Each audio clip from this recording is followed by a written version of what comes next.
Watchmen is one of the most relevant comic books of our generation, and for good reason. Warner Bros. Animation recently teased an upcoming 2-part animated Watchmen movie, and with more rumors of a third world war, recent political and societal scandals, both in politics and in pop culture, Watchmen is more relevant than ever before. For the uninitiated comic book lover out there, Watchmen is a groundbreaking 12-issue comic book limited series created by writer Alan Moore, artist Dave Gibbons, and colorist John Higgins. It was published by DC Comics from September 1986 to October 1987. The story is set in an alternate history where superheroes emerged in the 1940s and 1960s, significantly impacting real-world events, taking a lighthearted comic book team story and turning it into a dark, twisted fantasy world of crime, violence, and deception. Alan Moore originally based the characters from pre-existing comic book heroes from Charlton Comics, primarily Blue Beetle, The Question, Captain Atom, Peacemaker, Nightshade, and Thunderbolt. DC would later acquire said characters but had no idea what to do with them.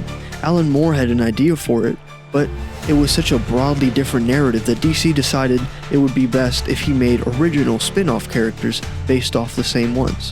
These characters would later be reconstructed from the lens of Moore and Gibbons' imaginations, a group of everyday superheroes taken through a funhouse mirror of dark, gritty violence. Rorschach, Night Owl, Silk Spectre, the Comedian, Dr. Manhattan, and Ozymandias. The story centers around a government that outlaws superheroes, which results in them going into hiding or becoming government agents whose only objective is to weaponize them. Now wait, where have I heard that one before? Watchmen didn't only drastically change comic book storytelling forever, it also became one of the main influences for the modern, more mature dark take on comic book inspired media. Some of its main ideas can be found in things like The Incredibles, Invincible, The Boys. Not only would it influence the world of comics in a big way, but the world of cinema as well. While many people would argue that the live-action adaptations aren't exactly perfect, I beg to differ. I do think that it has one of the absolute best on-screen movie adaptations directed by the amazing Zack Snyder. It also had a very dark and gritty live-action TV show, which frankly wasn't too terrible. It was definitely a little bit strange, but none can argue with the absolute perfect one-to-one recreation of the motion comic. It is a highly skilled, beautifully voiced, amazingly animated little bonus feature that literally has 12 episodes representing the 12 issues, and I highly recommend that you watch it. And pretty soon we're gonna see the triumphant return of Watchmen on the big screen. We're gonna see 2 animated movies, and hopefully we get even more. So, on today's video, I wanted to highlight the importance and significance of the original comic series as a whole, and analyze exactly why a seemingly normal comic book story has left such a long-lasting cultural impact. Before we begin, however, I can't stress it enough.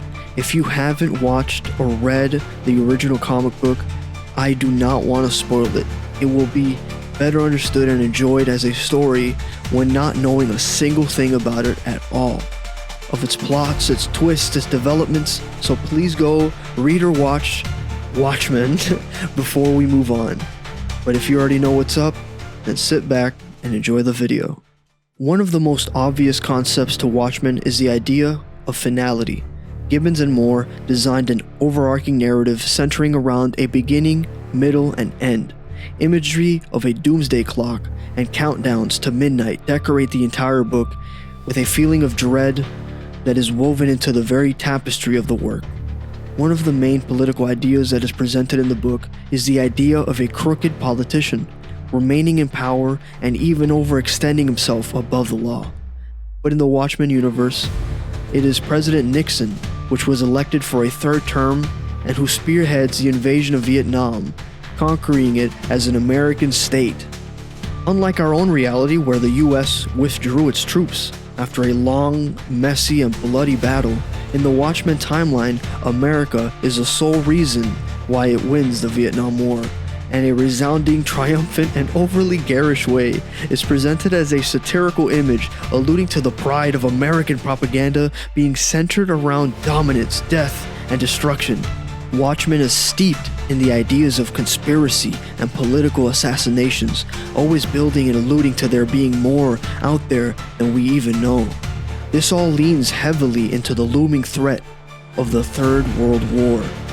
In the Watchmen universe, it is the most ever-present fear constantly presenting itself throughout the story. You can find it in the newspaper headings, casual conversations, and always on the news. Everyone in New York City is always aware of the potential catastrophe of nuclear destruction, a fallout taking place. And sadly, all of these fears of a nuclear war have become much more common in a modern conversation. As separate wars overseas stir up while America's strength is in question, we seem to truly not know where the future is taking us. And that's one of the most important things that Watchmen portrays so elegantly. Watchmen has a lot of other strong political ideas, but I just wanted to highlight the most important, most resonating parts of the modern age. Watchmen not only highlights the human flaws in all of the governments of the world, but in the human flaws of our very nature. Readers will tend to resonate and relate more so with one character more than the others. It was by design. Watchmen has no clear antagonist or protagonist. Instead, we follow alongside the characters and react to the same things that they go through. We aren't spoon-fed what we're supposed to feel. We get to watch everything in its entirety play out, and we get to make our own decisions objectively. We follow through the memories of each individual character, and we become engrossed in their violent lives. Each character highlights a specific outlook and view of the world. Their actions and personalities are a reflection of that very perspective. Alan Moore originally envisioned the story to be understood as the many personalities and perspectives that we will most likely meet in our lives. The book entrusts the reader to instill our own values and morals as we read, never being told what to feel, instead seeing the characters react in their own natural ways. Each character represents a specific perspective and viewpoint on life, ranging from the paranoid, the nostalgic, the narcissistic, the satirical, the egocentric, the optimist, the nihilist, and most importantly, the comedic. You may even be able to extract more. However, these are the core vantage points in the story. It unravels itself in a way that guides the reader through an emotional roller coaster of superhero pity, pain, and pleasure. What I specifically wanted to highlight within this video, and why I think Watchmen has truly become such an impactful story, it's its beauty in mythological symbolism. I'm gonna be fully honest, this is all a personal theory that I've somehow concocted by rewatching, rereading, and reanalyzing all of the media Watchmen has to offer. Personally, I believe that Watchmen's most overly abundant ideas are inspired by mythology and theology filtered through the lens of psychology. Now hold on, I know that was a lot of G's out there, but hold on. What I mean by this is basically that it has a lot of ancient Greek gods, ancient biblical stories and ideas and caricatures filtered through the idea of psychology, right? It's all of these figments and all of these symbols kind of dressed up as all of these therapeutic understandings. Stories of gods and demigods toying with the lives of mortals can be derived straight to the earliest stories in the world, especially stories of the Greco-Roman gods, and more poetically inspired by themes of Judeo-Christian and Egyptian ideology and imagery. This might not seem overly present at first, however, the more you analyze the text objectively for what it is, it's a simple story of time, love, betrayal, corruption, pride, death, and most importantly, salvation. The most obvious of them all resides in one of the most iconic superheroes in pop culture. Dr. Manhattan is quite literally the single-handedly most powerful superhero in the DC universe, rivaling and even surpassing the likes of Superman. And let's be honest, he's probably stronger than Goku. You can fight me on the comments, I don't care. He's literally a god, like actually a god in human form. That's the whole point. Alright, so hold on. He can teleport at will, make endless clones of themselves, needs no food or sleep, and stays 30 years old forever. He's immortal, basically. He quite literally cannot die. At least, in these original 12 issues, he's like an immortal god. I know that in Doomsday Clock and all these other stories, the before and after Watchmen, right, all these things, they make him weaker, they make him more villainous, this and that. However, I'm just analyzing it for what the original author wanted. Alan Moore did not want any of his works to be reproduced without his knowing or without his actual payment involved. DC kept the rights of Watchmen for years after they promised to give it back to Dave Gibbons and Alan Moore. He wanted nothing to do with the merchandise, the action figures, none of that stuff. He didn't care about the movie, the shows, he didn't want anything to do with any of it. But, DC is a business. They own the rights, even if not by ethical forms. They still own these characters, and they still mass-produced it. So, I'm not going to be analyzing any of the stuff that DC made. I'm only going to focus and highlight the 12 issues written, scripted out, and thoroughly, methodically drawn out by Dave Gibbons. So like I said, Dr. Manhattan is quite literally an immortal god on Earth. His only weakness in the comics is tachyons, but all they really do is limit his foresight. He has the ability to see the future, but only in his timeline. He is not omniscient. He could only see his own past, and he's always constantly walking through them, simultaneously. For all intents and purposes, Dr. Manhattan is a god in human form, which that single idea, that phrase alone, creates vivid imagery of characters such as Zeus, Hercules, Odin, and most obviously, Christ himself. However, Dr. Manhattan is not free of sin and is not perfect by any means. Whenever I relate to any of these characters being something derived from these early stories of mythology and biblical proportions, I'm highlighting the story beats, the moral ideas, and the symbolism. I know that Watchmen is not a Bible by any means, it's far from it, and it's very gritty, it's full of blood, gore, violence, vulgar language, and all that kind of stuff. So I'm just saying, if anything, Watchmen is the comic book lover's Bible, right? If you want to make a good, timeless book, this is what you need to do. It doesn't have to have gore and violence, but it does need to have these core values that have resonated within the works for years. Dr. Manhattan resembles more like a powerful, less emotional, and distant, observant god, similar to that of Odin or the god of Abraham in the Old Testament.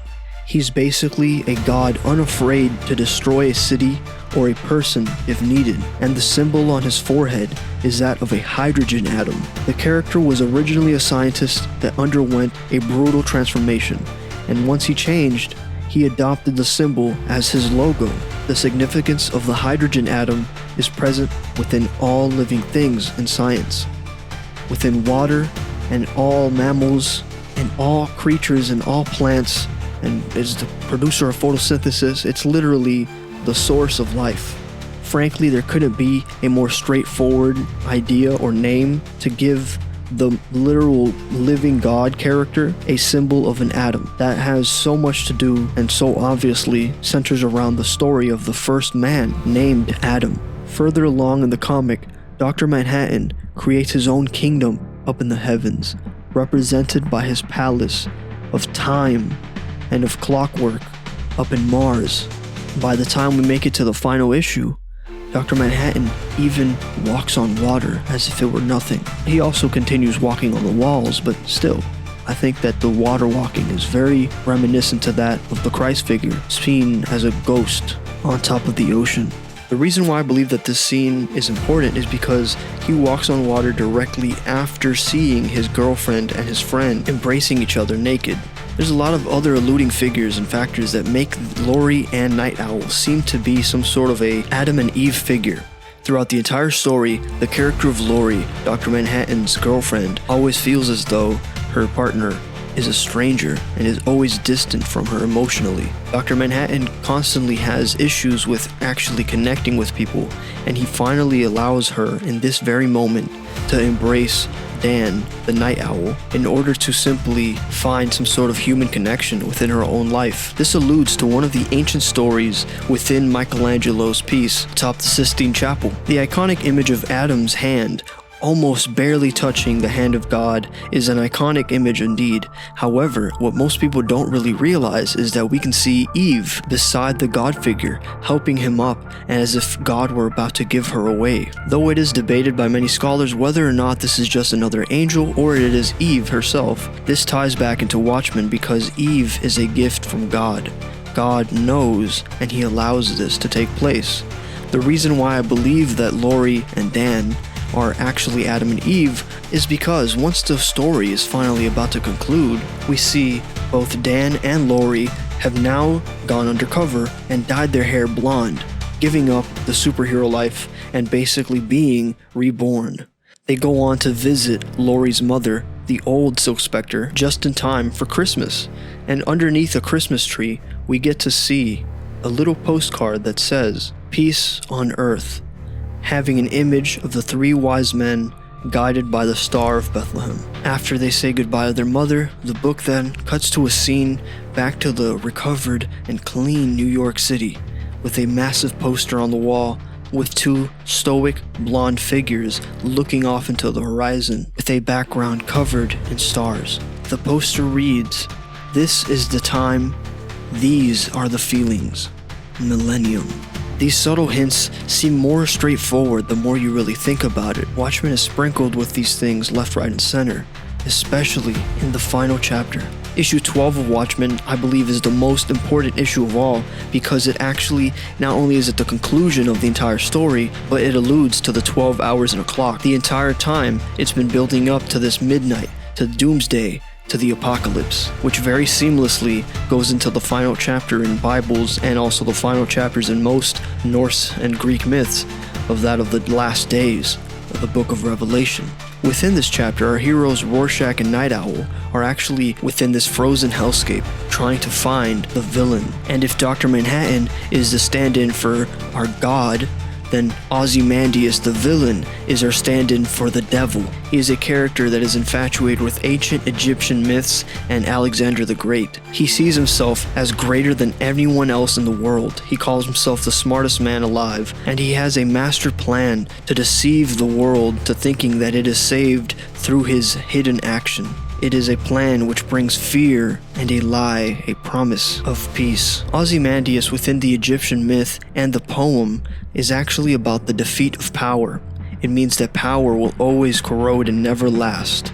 This alludes to John Milton's Paradise Lost, where Lucifer fell from the heavens, and he knows that the gift of the earth is only his for the time being, and it will not last forever. The comic continues with Ozymandias' master plan to create this abomination of a monster in order to trick the world into thinking that aliens are real. His plan is to explode this creature in the middle of Times Square, where thousands of innocent lives will die immediately. In his mind, this is the only way to bring the world together.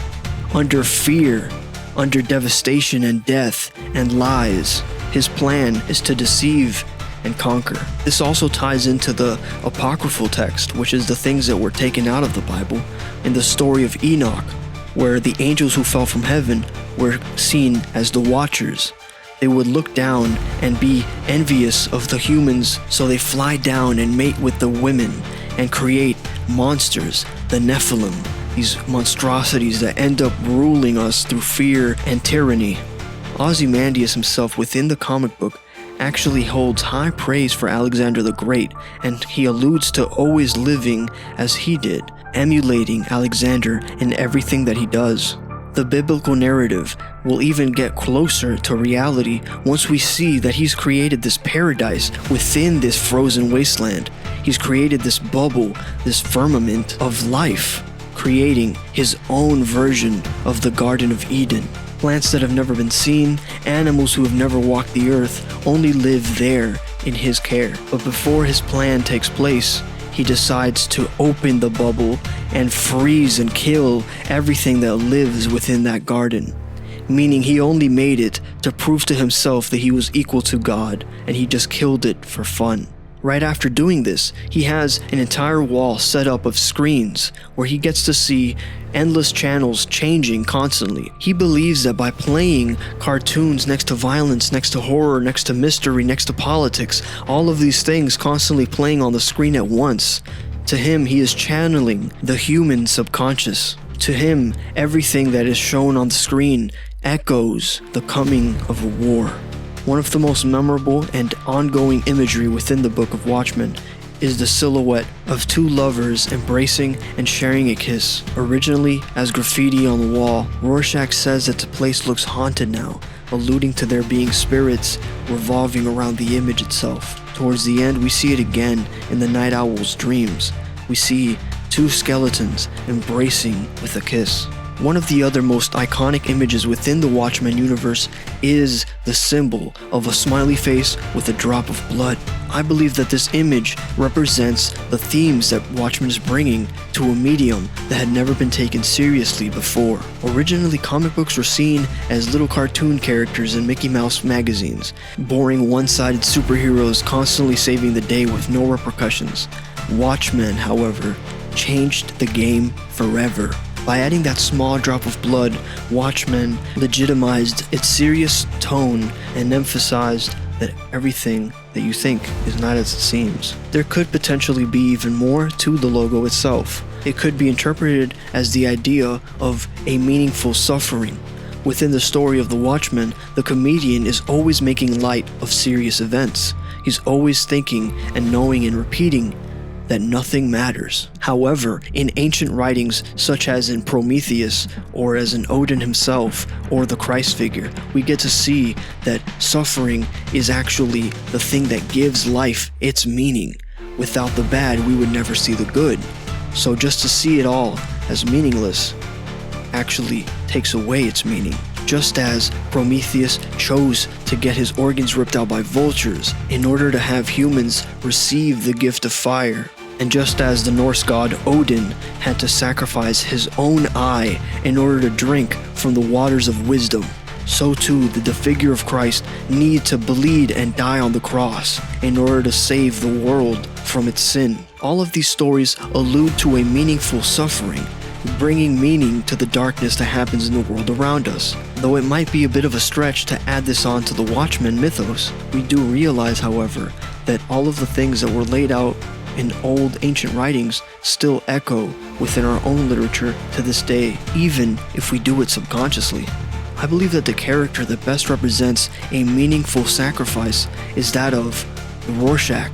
He's the most iconic figure in the whole book, and we could kind of say that he is the main antagonist. He's the only one that has absolutely no powers, barely any equipment, and it's just him and his beliefs. He kind of alludes to biblical prophets from a bygone age. His alter ego is a homeless figure who carries around a sign that says the end is nigh. He's constantly saying and prophesying about the end of the world, and he was kind of right.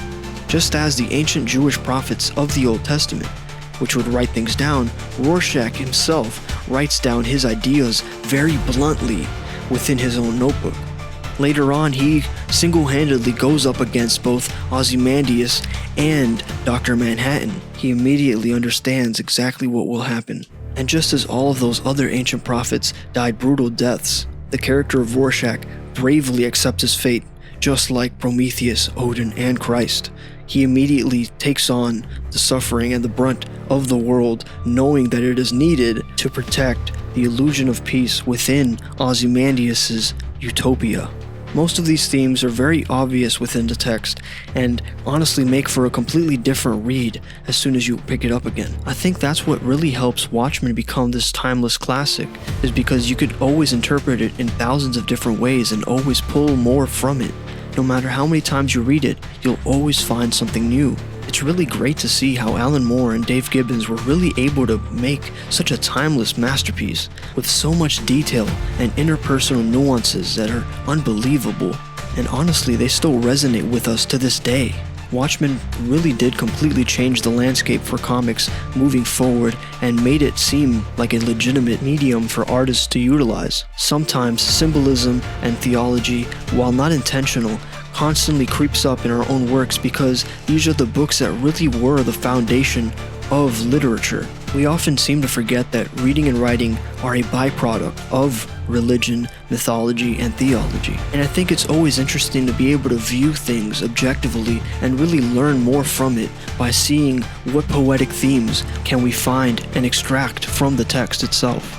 Ultimately, art is designed to mirror the world around us and our interpersonal struggles. We have to somehow find ourselves within the works that we write and read in order to have a meaningful connection. I hope you guys enjoyed today's video. If you disagree or agree with me, just let me know in the comments below, and please be kind. I am grateful for all of the love and support that you guys have shown the channel recently, so please like, comment, subscribe, and hit the bell notification icon as well. And if you haven't already, what are you doing? Go check out my self-published comic book, Junket, on Amazon today. I already have 3 issues uploaded, and I'm working on the 3rd and 5th ones. Follow me on Instagram to stay updated with all of the content and behind the scenes of my videos and my comics. Thank you guys so much for watching the video, and as always, go hit the drawing table. You never know what impact you may leave behind. Have a great day, and I'll see you guys next time. God bless.